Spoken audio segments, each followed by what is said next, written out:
The last words my grandfather left behind were not a gentle piece of advice, but a cryptic sentence. Take our family photo back home. It is your legacy. At the time, I thought he simply wanted me to keep a family memento. But after he passed away, I took the photo down from the wall.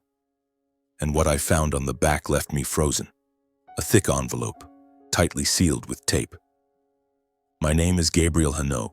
I'm 25 years old, born and raised in Kearney, Nebraska, a small town with endless cornfields and dusty red roads whenever the wind blows through. It sounds poetic, but my childhood was far from dreamy. It was a string of long, lonely days and emotional wounds that never healed. On the surface, my family was well off. My father, Reed Hanot, was a real estate businessman, always dressed in sharp suits and wearing sunglasses even when the sun wasn't out. My mother, whom I was forced to call Mom despite feeling no warmth from her, was a sharp-witted woman, always busy with the town's women's club parties.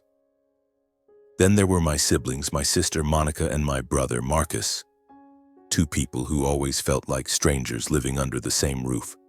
Monica, 7 years older than me, was beautiful and haughty, always looking at me with disdain. Marcus, 5 years older, was burly and rough, never hesitating to use his fists to assert his dominance in the house. And me? I was the youngest, the bastard child, as my father called me in his fits of rage. From a young age, I knew I didn't belong here, didn't belong to this family. No one said it outright, but the whispers, the cold glances, and the venomous words carved themselves deep into my mind. "You're a burden," Monica once sneered when I accidentally broke one of Mom's favorite glasses. "This house would be so much more peaceful without you." Marcus was more direct, once pushing me down the stairs and laughing loudly. "You bastard, you think you deserve to be here?"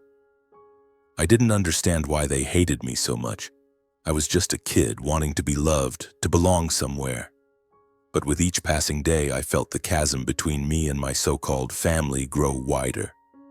My parents never hugged me, never asked about my days at school, never cared about what I thought or felt. Instead, I got threats. "If you don't behave, I'll send you to an orphanage," my father once growled, pointing a finger in my face when I spilled milk on the dining table. My mother just watched, her eyes cold as ice, not saying a word. In those moments, I could only lower my head, swallowing my tears. I was scared that they would actually do it, that they would send me away, discard me like an unwanted object. I learned to stay silent, to endure, to become invisible in my own home. But silence didn't mean the pain stopped. Every word, every contemptuous glance from them was like a knife slicing into my heart, leaving scars I knew would never heal. Once, when I was about 8, Monica and Marcus played a prank I'll never forget. They locked me in the dark basement for an entire night just because I dared to take a cookie from Monica's jar. I screamed, banged on the door, begged them to let me out, but all I got was their giggles from the other side. "Stay down there and make friends with the rats, you bastard," Marcus yelled before walking away. I sat huddled in the darkness, listening to my heart pounding, trying to tell myself everything would be okay. But that night I felt smaller and more worthless than ever. The next morning when my mother opened the door, she didn't ask if I was okay, didn't hug me, didn't comfort me. She just said coldly, "Don't make your siblings angry next time."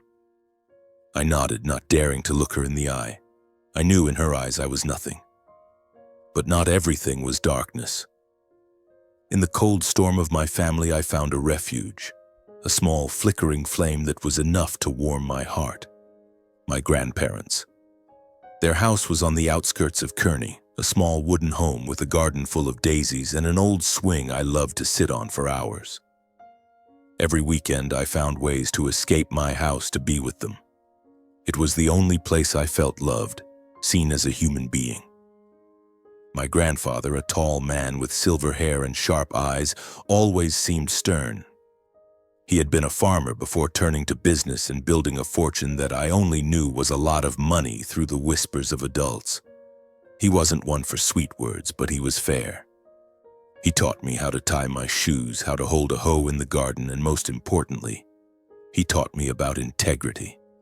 "Gabriel," he once said, his voice low but powerful, "a person can lose everything, but they must never lose their self-respect. Stand tall, no matter how many times life knocks you down." My grandmother was different. She was gentle like a summer breeze, always ready to pull me into her arms whenever I ran to her. She had soft but calloused hands from gardening, and the smell of her freshly baked cookies seemed to linger in the air. Every time I visited, she'd pull me to the kitchen table, place a plate of warm cookies in front of me, and ask, "How's your day, Gabriel?" It was a question no one in my family ever asked, and every time I heard it, I wanted to burst into tears, but I held back, only smiling and saying, "I'm fine." I never told my grandparents about what happened at home, not because I didn't trust them, but because I was afraid. My father had warned me with a chilling glare, "Don't ever open your mouth about what happens in this house, Gabriel. If you do, you'll regret it." I was scared he'd do something terrible, and I was scared of losing the only refuge I had, my grandparents. But somehow they seemed to understand. They didn't ask, but they always looked at me with love and concern. My grandmother would hold my hand, stroke my hair, and whisper, "You are a precious gift, Gabriel. Never forget that." With them, I wasn't the bastard child. I was Gabriel, their grandson, someone they loved unconditionally. The days at their house were filled with running through the garden, listening to Grandpa's stories about his youth, or helping Grandma weed the flower beds. Those moments were the only light in my dark childhood. I dreamed of one day living with them forever, leaving behind the cold house I called home. But life is never as simple as a child's dream. When I was 12, my father began to tightly control my visits to my grandparents. "You don't need to cling to them all the time," he said, his voice laced with irritation. "They're old, let them be." I knew the real reason wasn't concern for them, but because he didn't want me to get too close to them. Perhaps he was afraid I'd say something, that I'd reveal the secrets he wanted buried. Gradually, my visits to my grandparents became less frequent. I had to sneak away, seizing moments when my parents were busy to run to their house. Every time I left their home, it felt like I was leaving a piece of my heart behind. I was terrified that one day I would lose the only sanctuary I had. And then, that day came, not because my parents forbade it, but because of something far worse. I was 23 years old, freshly graduated from college with an architecture degree, when I received a call from my grandmother. I was sitting in my small rented room in Lincoln, engrossed in sketching a design for an internship project, when the phone rang. The screen showed my grandmother's name, and my heart suddenly tightened. She rarely called at this hour unless something important had happened. "Gabriel," her voice trembled through the phone, so frail I barely recognized it. "Your grandfather, he's not well. Can you come right away?" I don't remember how I responded. All I know is that in an instant I dropped my pencil, grabbed my jacket, and rushed out the door. The journey from Lincoln to Kearney had never felt so long.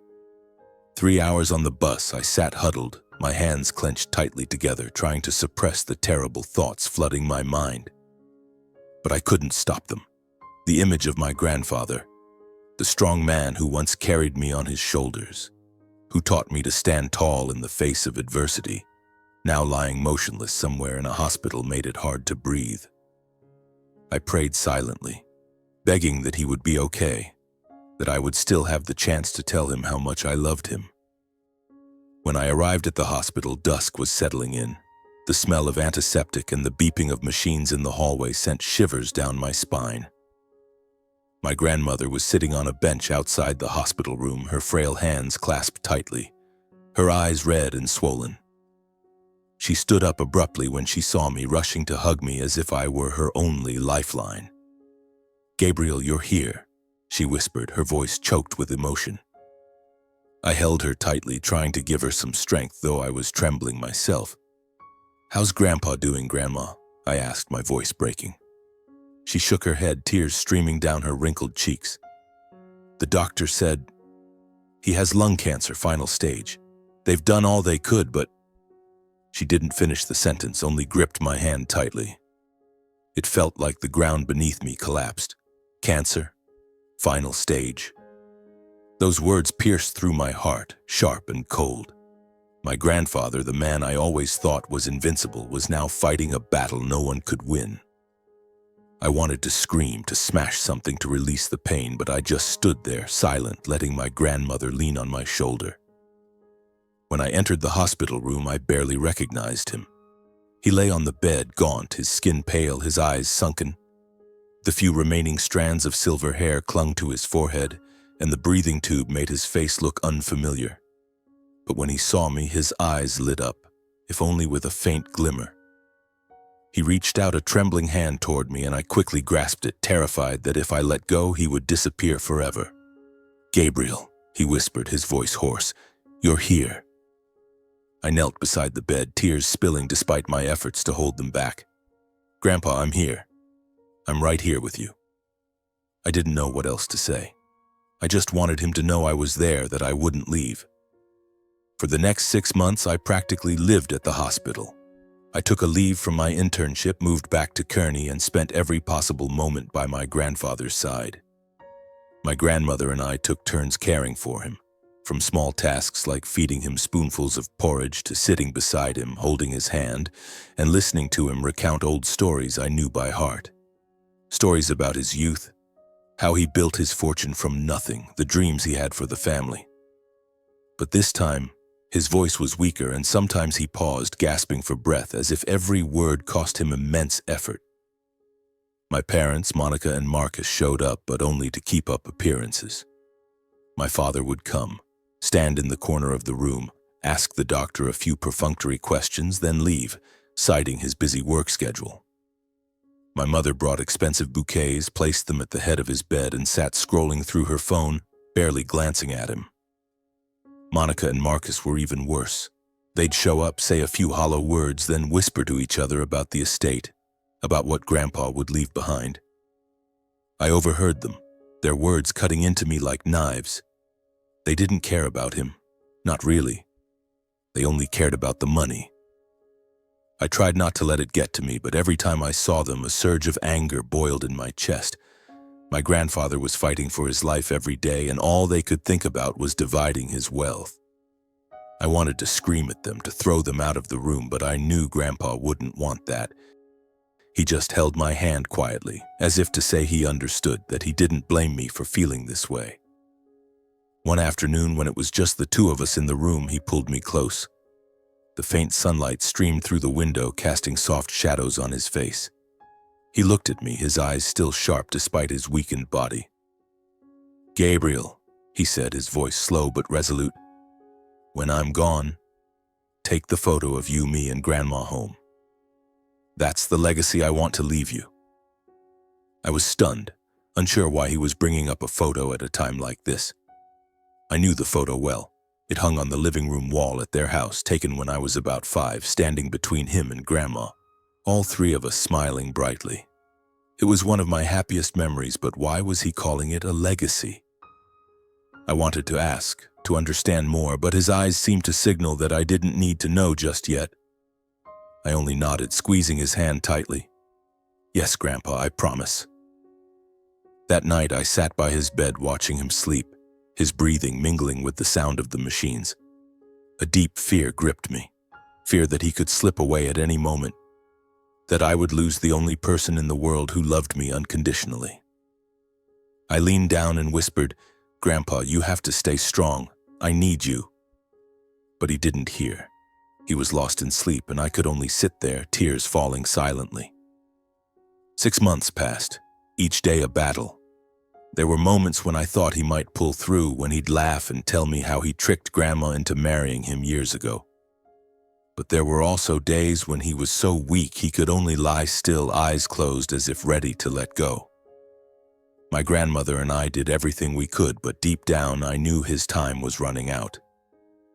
One morning as I entered the room, the doctor called me aside. He looked at me, his expression grave. "Mr. Hannett, your grandfather's condition. We've done all we can. It's likely only a matter of days now." I don't know how long I stood there, but when I returned to the room, I knelt by his bed, holding his hand tightly.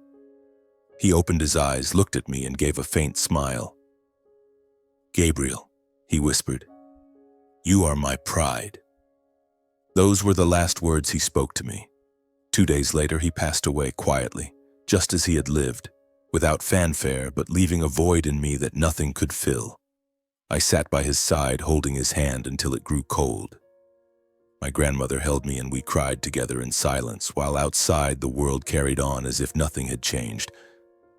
But for me, everything had changed. And I didn't know then that his final instruction, about the photo, about the legacy, would unravel a secret that would turn my entire life upside down. The days after my grandfather's passing left me feeling like a hollow shell.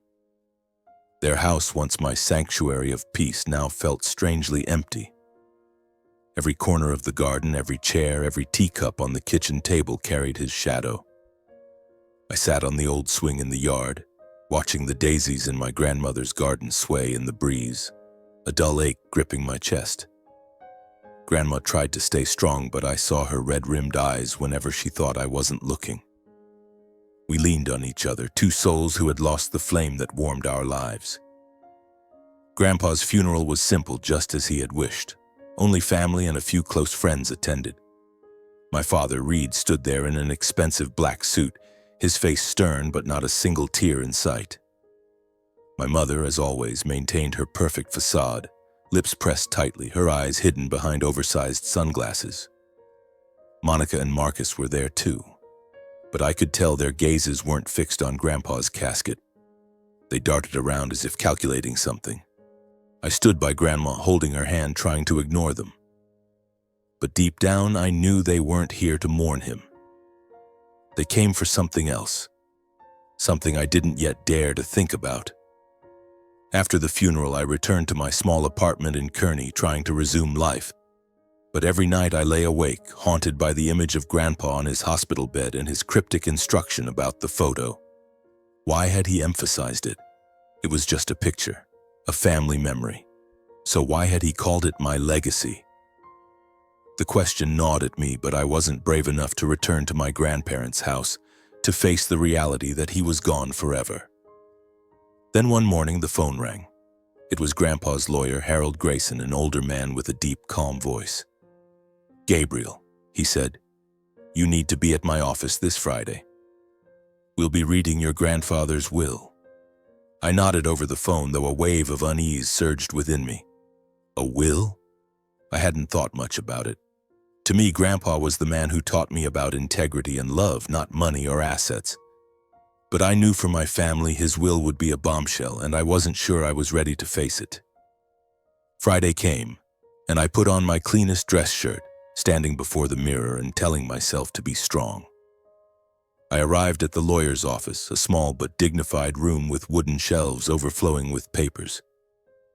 Grandma was already there, sitting upright, her hands clasped tightly in her lap. My parents, Monica and Marcus, were there too, and the air in the room felt heavy, like a storm was about to break. My father sat at the front, his cold eyes scanning the room as if sizing everyone up. My mother sat beside him, lips pursed, fidgeting with the diamond ring on her finger. Monica and Marcus whispered to each other, occasionally shooting me irritated glances. Mr. Grayson entered, holding a thick stack of documents. He put on his glasses, sat down slowly, and began. "Today we are here to read the will of Mr. William Hannett, duly executed and notarized on March 12, 2023. He paused, looking around the room. My heart pounded harder. There was something in Mr. Grayson's voice that unsettled me, as if he knew something we didn't. He began reading. The will detailed Grandpa's estate, a fortune far beyond anything I could have imagined. Shares in real estate companies, multiple plots of land in Nebraska and neighboring states, stocks in several major companies, and a substantial amount of cash. In total, Mr. Grayson estimated the value at over $15 million. I sat there, stunned. I knew Grandpa was wealthy, but this figure was beyond anything I had ever considered. $15 million? It was a world I had never touched. My father smirked, a triumphant smile flickering across his face. My mother sat up straighter, her eyes gleaming. Monica and Marcus exchanged excited glances as if they'd just won the lottery. Only Grandma and I remained silent, me out of shock, and her. She just bowed her head, her hands trembling. Then Mr. Grayson continued, "Per the terms of this will, the entirety of Mr. William Hannot's estate is to be transferred to his son, Mr. Reed Hannot." The room erupted. My father let out a loud laugh, slamming his hand on the table. "That's my father," he said, his voice brimming with pride. My mother smiled for the first time that day, and Monica clapped, whispering something to Marcus. I looked at them, a strange pain rising in my chest. It wasn't that I expected to receive anything. I had never thought about it. But seeing their glee, seeing how they turned the pain of losing Grandpa into an opportunity to get rich, filled me with disgust. I turned to Grandma seeking some comfort, but she only looked at me, her eyes full of meaning. I didn't understand, but something in her gaze sent a chill through me. It was as if she knew something I didn't. When the meeting ended, my father approached me, the smile on his face now replaced by a sneer of contempt. "Don't get any ideas, Gabriel," he said, his voice icy. "You're not getting a cent. I'll keep it all, and later Monica and Marcus will get their share. But you, a bastard like you, doesn't deserve anything." His words stabbed through my heart like a knife. I stood there speechless, watching him walk away. My mother and siblings trailing behind, laughing and chatting as if they'd just won a high-stakes game. Grandma took my hand, giving it a gentle squeeze, but I didn't dare look at her. I was afraid she'd see the tears welling in my eyes. That night I returned to my apartment and lay on my bed, my mind reeling. My father's words echoed in my head. "A bastard like you." I had heard that phrase 1,000 times, but this time it hurt more than ever. I thought of Grandpa, of the days he held my hand and taught me about self-respect. I thought of his instruction, about the photo. And then, like a bolt of lightning, I sat up. The photo. He had said it was my legacy. Why? Why had he emphasized it so much? I couldn't wait any longer. The next morning I drove to my grandparents' house, my heart pounding as if it might burst from my chest. The small wooden house still stood there, silent amidst the vibrant yellow daisies. But the air now felt heavy, as if the house itself were in mourning. I stepped onto the porch, my hands trembling as I inserted the key into the lock. When I pushed the door open, the familiar scent of my grandmother's cookies wafted through. And I saw her sitting at the kitchen table, her frail hands clutching a teacup. She looked up, her red-rimmed eyes lighting up when she saw me. "Gabriel," she called, her voice gentle but tinged with worry. "You're here." I walked over and hugged her tightly, feeling the warmth from her frail body. "Grandma," I whispered, "I need to get the photo. The one Grandpa told me about." She nodded as if she had been expecting this moment. "It's in the living room, you know where," she said. But there was something strange in her eyes, as if she were hiding a secret. I didn't ask further, only walked into the living room, where the photo still hung on the wall beside the fireplace. Me at 5 years old, standing between my grandparents, all of us smiling brightly like summer sunshine. I reached up, carefully taking the frame down, my heart pounding so hard I could hear the blood rushing in my ears. And then I saw it. On the back of the frame, secured tightly with tape, was a thick envelope. My name was written on it in my grandfather's firm handwriting. To Gabriel. I glanced at Grandma, who stood in the doorway, her hands clasped tightly, her eyes a mix of worry and anticipation. I took a deep breath, peeled the envelope off, feeling as if I were opening a door to a world I had never known. Inside the envelope were 3 things: a carefully folded piece of paper, a handwritten letter, and a photograph. I picked up the photo first, and immediately a jolt ran down my spine. It was me, a baby about 6 months old, cradled in the arms of a young man. He had bright eyes, a radiant smile, and dark hair just like mine. But I had never seen him before. My heart raced, a strange premonition rising within me. I turned to Grandma, my voice trembling. "Grandma, who is this?" She didn't answer right away, only stepped forward and placed a hand on my shoulder. "Open the letter, Gabriel," she said, her voice soft as a breeze. "Your grandfather wanted you to know the truth." I unfolded the letter, my hands shaking so much I nearly dropped it. My grandfather's words appeared, each one striking my heart like a hammer. "Gabriel," he wrote, "if you're reading this letter, it means I'm gone. But I want you to know the truth I've kept hidden for too long. You are not Reed's son. You are the son of Jonathan, Reed's younger brother, my youngest son. Jonathan passed away in an accident when you were very young. I was wrong to disown Jonathan, and that is the greatest regret of my life. You are Jonathan's legacy, and I want to make it right for you." I stopped reading, my breath catching in my throat. Jonathan? My real father. The world seemed to spin around me as if the floor beneath my feet were crumbling. I looked at the photo again, at the face of the man, my father, Jonathan, and felt a strange mix of pain and curiosity. Who was he? Why had I never been told about him? I turned to Grandma, tears welling in my eyes. "Grandma, why? Why didn't anyone tell me?" Grandma sat down beside me, taking my hand, her eyes brimming with tears and filled with pain. "Gabriel, my dear," she said, her voice choking as if she were trying to hold back a wave of emotions.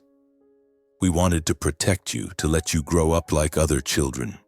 Reed, he agreed to raise you after Jonathan passed away." I shook my head, my mind reeling, trying to process what she had just said. But why didn't Grandpa tell me? Why did he keep it from me all these years? My voice broke, raw with both pain and desperation. I wanted to understand, to know why the man I loved most had kept such a monumental secret. Grandma sighed, her frail hands trembling as they gripped mine tightly. "Your grandfather, he carried a burden of guilt too heavy, Gabriel. He was wrong, terribly wrong, when he disowned Jonathan, your father. It was over something trivial, something that, looking back, he realized was meaningless. Jonathan refused to marry the woman your grandfather had arranged for him. He wanted to live life on his own terms, to love with his heart. Your grandfather, with his rigid ways back then, couldn't accept it. He cut off contact with Jonathan, disowned the son he loved so dearly, and cast him out of the family. But when Jonathan died in that accident..." She paused, her voice breaking, tears streaming down her wrinkled cheeks. "Your grandfather felt like he lost his entire world. He was consumed by guilt, tormented every day for losing his youngest son over his own pride." I sat silently, a sharp pain piercing my chest. My father, Jonathan, disowned just for wanting to live true to himself? I looked at the photo in my hand, at the face of the young man smiling radiantly as he held me, and my tears began to fall. "Then why didn't Grandpa tell me?" I asked, my voice trembling. "Why did he let me grow up not knowing who my real father was?" Grandma stroked my hair just as she did when I was a child. "Your grandfather wanted to protect you, Gabriel. He was afraid that if you knew you were an orphan, that your father was gone forever, you wouldn't be able to bear it.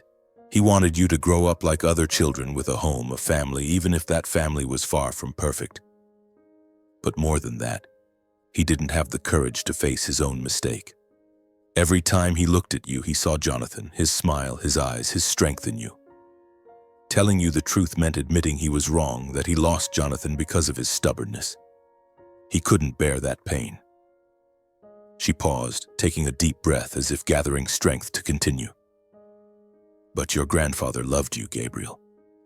You were all that remained of Jonathan, and he wanted to make things right for you, for your father. This will, this letter, it's his way of atoning, of giving you what you deserve." I returned to the letter, reading on, each line tearing at my heart. Grandpa wrote, "In the original will, I left my entire estate to Reed with the condition that he share 50% with you. But I don't trust Reed, so I created a second will, and you can make this new will public if Reed refuses to give you any share of the estate after I'm gone. Stand up and claim what is rightfully yours. The greedy do not deserve what I've left behind. I opened the other document, the new will duly notarized, dated after the one revealed to the family. In it, Grandpa left nearly the entire estate, stocks, real estate, shares, to me, with only a small portion for my father, Reed. I sank into the chair, my mind spinning. $15 million. 90% of it was mine. But more than the money, what left me stunned was the truth about my identity. I wasn't Reed's son. I was Jonathan's, a man I had never known. I looked at the photo again, tracing the face of the man, my father. Tears fell silently, soaking the picture.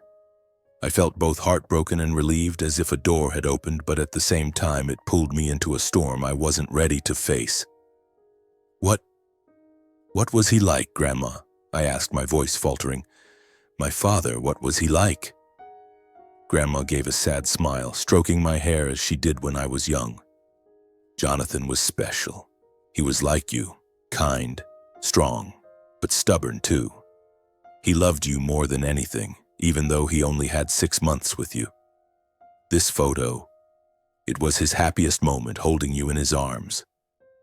I bowed my head, staring at the photo in my hand, my fingers gently tracing the face of the man, my father, Jonathan. His smile was radiant, his eyes sparkling as if they held the entire world, and the baby in his arms, me, was grinning carefree. That moment, though I couldn't remember it, suddenly became the most precious thing I had ever touched.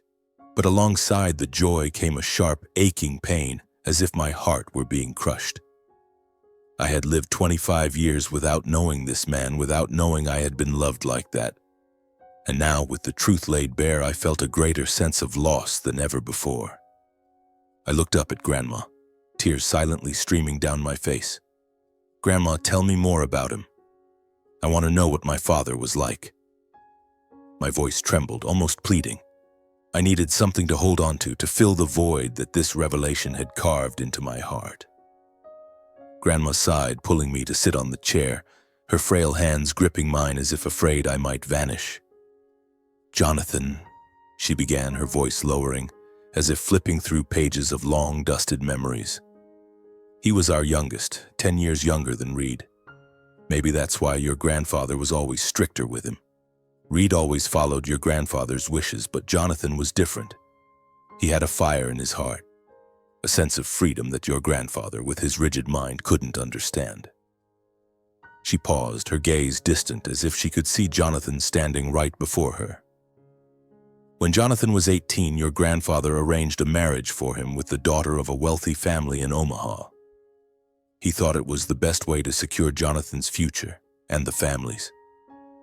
But Jonathan, he refused. He said he wanted to live life on his own terms, to love and marry the person his heart chose. That was the first time he defied your grandfather, and it was also the last. I listened, feeling a jolt run through me. My father, a man who stood up for himself, who defied the world to protect his love. I smiled instinctively, though tears still rolled down my cheeks. So, who was my real mother? I asked, my voice softening. I suddenly realized I hadn't just lost my father. I knew nothing about the woman who gave birth to me. Grandma squeezed my hand, her eyes reflecting a deep, profound pain. Your mother, Emily, was a wonderful girl. She worked at a small cafe in Kearney, a place Jonathan frequented. They fell in love, Gabriel. A fierce, genuine love, but one your grandfather didn't approve of. Emily had no wealth, no status, just a warm heart and a smile that made Jonathan willing to give up everything. When Jonathan announced he wanted to marry Emily, your grandfather was furious. He said Jonathan was disgracing the family, that he wasn't worthy of being his son. He disowned Jonathan, kicked him out of the house, and cut off all contact. I felt like I couldn't breathe. So, what happened to my mother? I asked, though a part of me dreaded the answer. Grandma lowered her head, her voice dropping to a near whisper. Emily was pregnant with you when she and Jonathan married in a simple ceremony, with no family present. They lived in a small apartment, happy despite having little money. But then, when you were 6 months old, Jonathan was in an accident. A truck lost control on the highway, and he was gone forever. Emily was completely shattered. She didn't have the strength to raise you alone with no family, no support. She gave you to Reed, hoping you'd have a better life. Then she left and no one knows where she went. Your grandfather and I looked for her, but it was like she vanished from the earth. I sat in silence, feeling as if a black hole were swallowing me whole. My father died in an accident. My mother left, abandoning me like an orphan. And I, for 25 years, had lived in a family that didn't want me, didn't love me. I clutched the photo to my chest, tears soaking my father's face. Why didn't Grandpa take me in? Why did he let Reed raise me? Grandma wiped her tears, her voice trembling but resolute. Your grandfather thought letting Reed raise you was the best way to give you a home, even if it wasn't perfect. But he was wrong. Every time he saw you, saw how Reed treated you, it was like a knife to his heart. He knew you weren't happy, but he didn't have the courage to face his mistakes, to admit that he had pushed Jonathan away, and now he was letting you suffer. She paused, taking a deep breath as if summoning the strength to say the most important thing. When your grandfather knew he didn't have much time left, he decided he had to do the right thing. That will, that letter, that photo. It's how he made amends to you and to Jonathan. He wanted you to know the truth, to know that you were loved, that you are the most precious legacy of Jonathan, of your grandfather, and of me. I looked at her, a tidal wave of emotion surging within me. Pain, anger, but also relief. I didn't blame her, didn't blame Grandpa. I knew they had done all they could, torn between guilt and love. I hugged the photo tighter, feeling the warmth of my father's face, even if only through a picture. I don't blame you or Grandpa, I whispered, my voice choked. I just wanted to know who my father was. I want to remember him. Grandma hugged me, her tears falling onto my shoulder. You're so much like him, Gabriel. He would be so proud of you. And your grandfather, he was too. He left everything to you, not just the money, but the truth, the love he couldn't give Jonathan in time. I sat there in Grandma's arms, feeling both broken and mended. The truth about my father, my mother, the years I was shunned, it was all like a storm sweeping me up. But in that storm, I found a small flame. The flame of love my father, Jonathan, had for me, even if only for 6 short months. And that flame, along with Grandpa's will, would be the strength to carry me forward. But I knew the road ahead wouldn't be easy. Reed, Monica, Marcus, they wouldn't let me take what they believed was theirs without a fight. I looked at Grandma, my eyes more resolute than ever. Grandma, I'll do what Grandpa wanted. I'll claim what's rightfully mine. She nodded, a faint but trusting smile on her face. I know you will, Gabriel, but be careful. Reed, he's not someone to underestimate. Your grandfather foresaw that, which is why he hid this will. You have to be strong, like Jonathan, like yourself. I nodded, clutching the photo and letter tightly to my chest. The family storm was approaching, and I, Gabriel Hanat, would have to stand tall to face it. I decided to call a family meeting, not for reconciliation, but to reveal the truth. I contacted Mr. Harold Grayson, my grandfather's lawyer, and he agreed to assist. Are you sure you want to do this, Gabriel? He asked over the phone, his voice calm but laced with concern. Reed isn't someone to take lightly. You need to be prepared. I know, sir, I replied, trying to keep my voice steady. But I have to do this. For Grandpa, for my father, and for myself. The meeting was arranged at Mr. Grayson's office in the same small room where not long ago the false will had been announced. I arrived early, carrying the envelope containing the new will, the letter, and the photo. Grandma sat beside me, her frail hands gripping mine tightly, her eyes resolute but unable to hide her worry. You're doing the right thing, Gabriel, she whispered. Your grandfather would be proud of you. When Reed walked in, the air in the room grew heavier. He wore a gray suit, his cold eyes sweeping over me like a hawk eyeing its prey. My mother, as usual, followed at his side, her face impassive, lips tightly pressed. Monica and Marcus trailed behind, Monica with her familiar sneer and Marcus glaring at me with open hostility. I took a deep breath, trying to stay calm. This wasn't the time to be afraid. Mr. Grayson stood, his voice ringing clear in the quiet room. Today we are here to discuss an important matter regarding the will of Mr. William Hannett. Gabriel has brought forward a new document, and I ask that everyone listen carefully. Reed smirked, leaning back in his chair. "What's this nonsense now?" he said, his voice dripping with sarcasm. "I thought everything was settled." I stood up, clutching the envelope, my heart pounding. "No, it's not settled," I said, my voice stronger than I expected. "Grandpa left a new will, legally notarized, and I want everyone to know the truth." The room erupted. Reed shot to his feet, his face flushed with anger. "What? A new will? You're making this up, aren't you, you bastard?" The word bastard hit me like a familiar knife, but this time I didn't bow my head. I looked straight into his eyes, feeling a fire ignite within me. "That's right, I'm not your son," I said, my voice calm but sharp.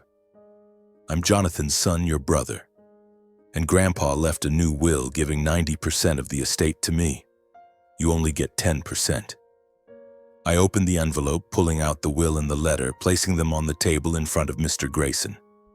The lawyer picked them up, examined them carefully, and nodded. "This document is legitimate," he declared. "It was notarized on September 15th, 2024, after the previous will. By law, this new will takes precedence and supersedes the old one." Reed lunged forward, snatching the will from Mr. Grayson's hands, his eyes blazing. "This is a forgery," he roared, his voice trembling with rage. "You think you can fool me with some pathetic piece of paper, Gabriel? You're nothing but a nobody with no right to anything in this family." Monica and Marcus jumped up, their voices joining the storm. "He's lying," Monica shrieked, pointing at me. "He's trying to steal our inheritance." Marcus stepped closer, his fists clenched as if waiting for an excuse to knock me down. "Who do you think you are?" he growled. "You're nothing." I stood my ground, refusing to back down, though my heart pounded like it might explode. "I'm Jonathan's son," I said, my voice cutting through the chaos. "And this is Grandpa's wish. If you don't believe me, read this letter." I pushed Grandpa's letter toward Reed, but he only glanced at it, his eyes full of contempt. "A letter? Did you write it yourself?" Reed tossed the letter onto the table, turning to Mr. Grayson. "Harold, you can't believe this. This kid is trying to scam us all." Mr. Grayson remained calm, adjusting his glasses. "Reed, I verified it. This will was notarized by an independent notary with 2 witnesses' signatures. It's completely legal. If you wish to contest it, you can take it to court, but under the law, this will prevails." Reed turned to me, his eyes burning with a fury that seemed to scorch the air. "You'll regret this, Gabriel," he snarled. "You think you can take me on? I'll make sure you lose everything." My mother, speaking for the first time, used a voice as cold as ice. "Gabriel, you should stop before this goes too far. You don't belong in this family. Don't try to do the impossible." I looked at her, the woman I once called Mom, and felt my heart constrict. "I never belonged in this family," I said, my voice trembling but firm. "But I'm Grandpa's grandson, Jonathan's son, and I won't let Grandpa down." Monica let out a sharp, icy laugh. "He thinks he's a hero," she said, turning to Marcus. "He has no idea who he's up against." Marcus stepped closer, his voice low and menacing. "You want a war, Gabriel? Fine, but you'll lose, and you'll lose everything." Grandma, who had been silent until now, suddenly stood. Though small and frail, she radiated a strength I had never seen before. "Enough," she said, her voice ringing like a command. "Reed, Monica, Marcus, you should be ashamed. William chose Gabriel because he knew you weren't worthy. You only care about money, while Gabriel cares about his father, about the love William left behind. You want to sue? Go ahead. But the truth won't change." Reed stared at Grandma, his eyes blazing with anger but tinged with a hint of wariness. "Mother, you're siding with this kid?" he asked, his voice trembling. "I'm siding with the truth," Grandma replied, her voice unwavering. "And the truth is that Gabriel is my grandson, Jonathan's son. William did the right thing, and I'll testify to that." The room fell silent, broken only by Reed's heavy breathing. He looked at me, then at Grandma, then at Mr. Grayson. "This isn't over," he said, his voice icy. "I'll sue. I'll turn this upside down. He won't get a single cent." He turned and stormed out, my mother, Monica, and Marcus following behind. The door slammed shut, leaving me, Grandma, and Mr. Grayson in the heavy silence. I sank into the chair, my body drained. But inside, the fire still burned. I had dropped a bomb on this family, and now the real battle was beginning. Grandma took my hand, her eyes filled with trust. "You did the right thing, Gabriel," she said. "But be prepared. Reed won't stop easily." I nodded, clutching my father's photo tightly. "I know, Grandma, but I won't give up.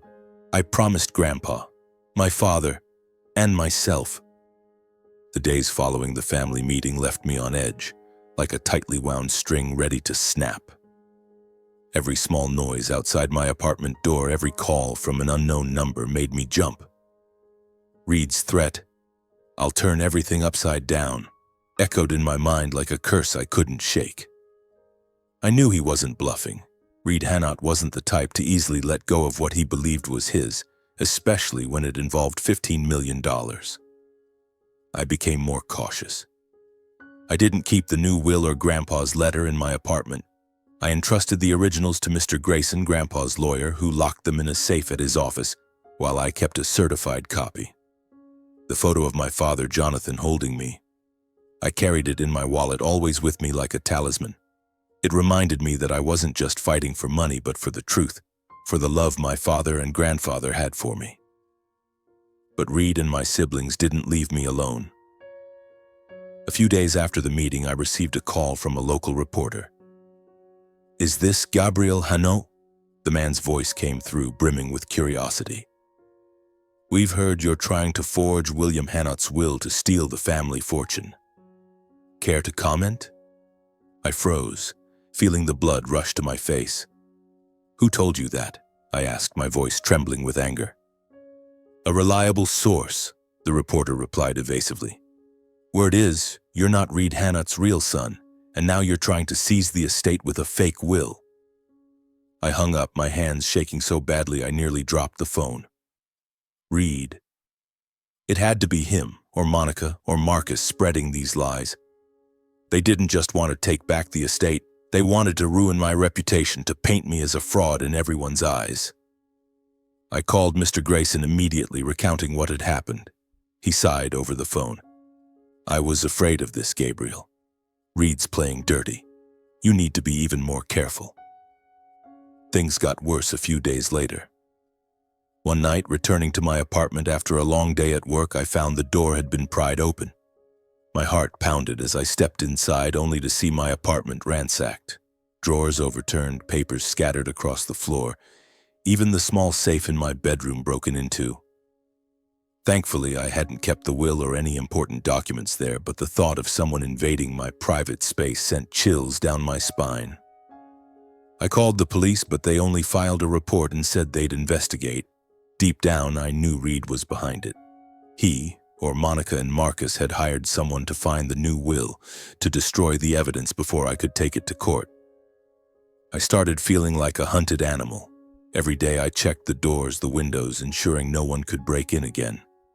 I even asked Ethan, my close friend from college, to keep a certified copy of the will in case I lost mine. Ethan, with his straightforward and loyal nature, agreed without hesitation. "Gabe, your family is a mess," he said, shaking his head. "But I've got your back. Call me if you need anything, okay?" But the storm didn't let up. The local media began covering the Hannot family inheritance scandal. Tabloid articles popped up calling me an opportunist, a bastard child trying to steal the family fortune. One piece even dug into my past, claiming I was a troubled kid, shunned by the family for improper behavior. Every word in those articles cut like a knife, but what hurt most was how they smeared Grandpa, saying he was manipulated into making the new will. I wanted to scream, To tell the world that Grandpa was the most honorable man I'd ever known, that he chose me because he trusted me, because he wanted to make amends for my father. Public opinion began to shift against Reed, Monica, and Marcus when a few of my grandparents' old neighbors spoke out. They recounted how Reed treated me coldly when I was a child, how my grandparents always protected me. One article in the local paper quoted a friend of Grandpa's. William Hannott wasn't someone who could be manipulated. If he left his estate to Gabriel, he had a damn good reason. Those words comforted me, but I knew the battle wasn't over. Reed hadn't played his final card yet. The legal battle began like a true storm. Reed hired an expensive team of lawyers from Omaha, led by a man named Victor Crane, infamous as the Will Destroyer. They filed a lawsuit demanding that the court declare Grandpa's new will invalid, claiming that he was not of sound mind when he made it and may have been coerced. Each accusation hit me like a punch to the gut, but I wasn't surprised. I had seen the look in Reed's eyes during the family meeting. He would do anything to keep that money. Mr. Grayson and I prepared meticulously. He helped me gather evidence, medical records from Grandpa's doctor proving he was fully lucid in his final months, testimonies from the notary and 2 witnesses present when Grandpa signed the new will, and hospital records documenting how Grandma and I cared for him during those 6 months. I knew we had the upper hand, but every day stepping into the courtroom felt like entering an arena, with Reed and his legal team as lions ready to tear me apart. The first hearing took place at the Kearney District Court. I sat at the plaintiff's table beside Mr. Grayson while Reed, Monica, and Marcus sat across from us, their eyes cold and sharp as knives. Victor Crane stood, his voice smooth but menacing. "Your Honor, we have reason to believe that Mr. William Hannott was not of sound mind in his final days when this new will was created.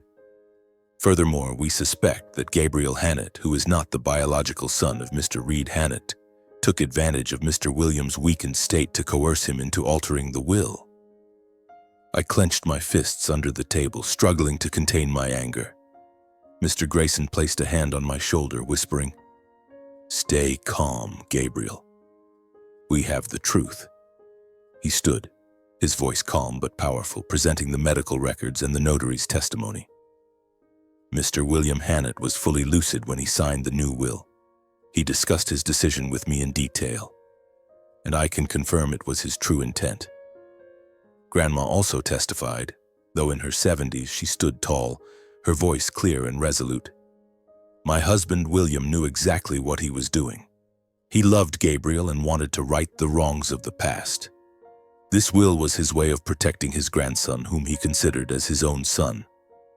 Her words choked me up. I looked at her, feeling a surge of strength, but Reed's legal team didn't back down. They relentlessly questioned, twisting the truth, even suggesting that Grandma might have colluded with me to deceive Grandpa. Each question was like an arrow, but Grandma answered with a calm sincerity that even made the judge nod. The decisive hearing came like a tidal wave. After weeks of litigation, today was the day the court would deliver its verdict. I walked into the courtroom, my entire body tense. Grandma sat beside me, holding my hand tightly, her eyes reassuring me that no matter what happened, she was there. Reed, Monica, and Marcus sat across the room, their expressions brimming with confidence, as if certain they would win. Victor Crane stood, delivering his final argument. "Your Honor, we are dealing with a clear case of manipulation. Gabriel Hannott, who has no direct blood tie to the family, exploited Mr. William Hannott's weakened state to seize the estate. We request that the court declare the new will invalid and uphold the original." I felt a rush of anger surge through me. I wanted to stand, to shout that Grandpa wasn't someone who could be manipulated, that I never coerced him. But Mr. Grayson signaled for me to stay quiet. Then he rose, his voice ringing with conviction. "Your Honor, Gabriel Hannott is not only Mr. William Hannott's grandson, but also the son of Jonathan Hannott, whom William sought to make amends for. This will is not the product of manipulation, but the final wish of a man seeking to right a wrong." I asked to speak. With the judge's permission, I stood, my hands trembling as I held Grandpa's letter. Your Honor, I began, my voice shaky but growing steadier. My grandfather, William Hannott, was the most honorable man I've ever known. He wrote this letter to me, to tell me the truth about my father, about his love for me. I'd like to read it. I read each line, my voice breaking as I spoke of Jonathan, of Grandpa's regret, of his wish to protect me. When I finished, the room was silent. Grandma was in tears, and I saw a flicker of emotion in the judge's eyes. "I'm not doing this for the money," I said, looking straight at Reed. "I'm doing this for Grandpa, for my father, and for the truth." Grandma was called to testify one last time. She stood before the court, her voice trembling but powerful. "William told me he wanted Gabriel to have everything because he was Jonathan's legacy, our family's legacy. He was lucid until his final moments, and I swear this will reflect his true wishes." The judge, a stern-faced woman, looked around the room. After a moment of deliberation, she struck her gavel.